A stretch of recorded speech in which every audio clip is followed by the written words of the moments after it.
and welcome to Grid Formation Racing. On today's video, we'll be talking about the implications of the Constructors Championship after the Italian Grand Prix. You know, no surprise, Mercedes, they're going to be running away with it.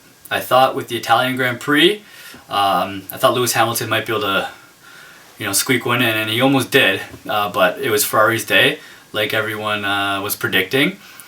But they're just pulling further away, and it's pretty much in the bag.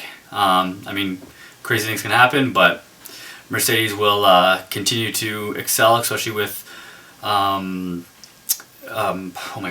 Singapore and Russia coming up. So I think they have it in the bag.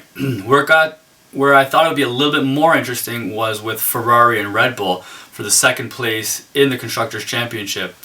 However, Ferrari actually, they're pulling away, even though Vettel had such a poor performance. They were 72 points behind before Monza, and now they're 85. For Red Bull, in my opinion, to close that gap, Max will have to finish with top threes in front of Ferrari. Top threes, and he's going to have to be right there with the Mercedes. Maybe splitting them, maybe stealing a race, and even a third place. And Vettel will also have to be continue to make the mistakes of Red Bulls to catch Ferrari. Leclerc, if he continues to drive the way he's doing, I think Ferrari will just continue to pull away from Red Bull. But we'll see. Albon also, he must finish top sixes in order for Red Bull to catch that number 2 spot. I don't see it happening, but if Ferrari doesn't finish a few races and Max get the top 3s and Albon can get to 6, then maybe. So depends what happens with Vettel.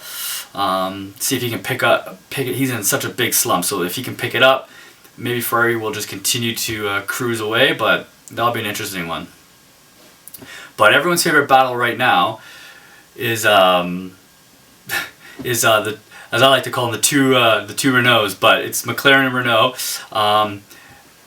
Again, everyone thought McLaren, was taking the midfield. They were going to start running away with it, but in the last 2 races, I think 1 point.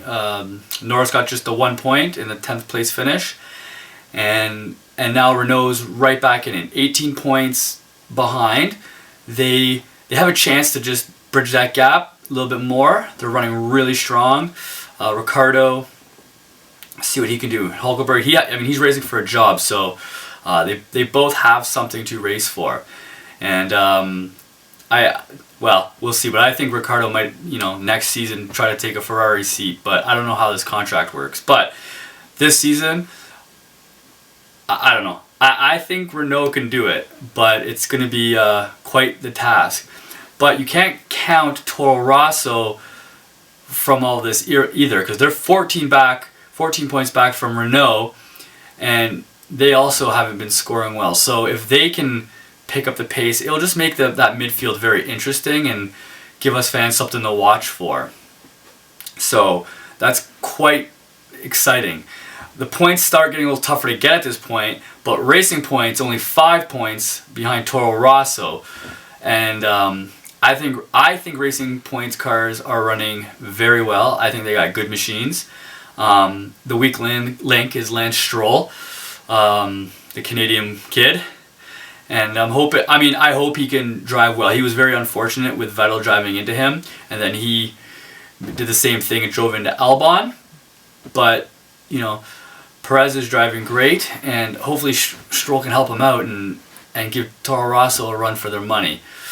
So it will be an interesting, next few races to see what happens in Singapore and Sochi. So it will be good racing, and I hope everyone enjoys it. And thanks for tuning into my video. Don't forget to subscribe, like, hit the notifications, and make a comment. Grid Formation Racing.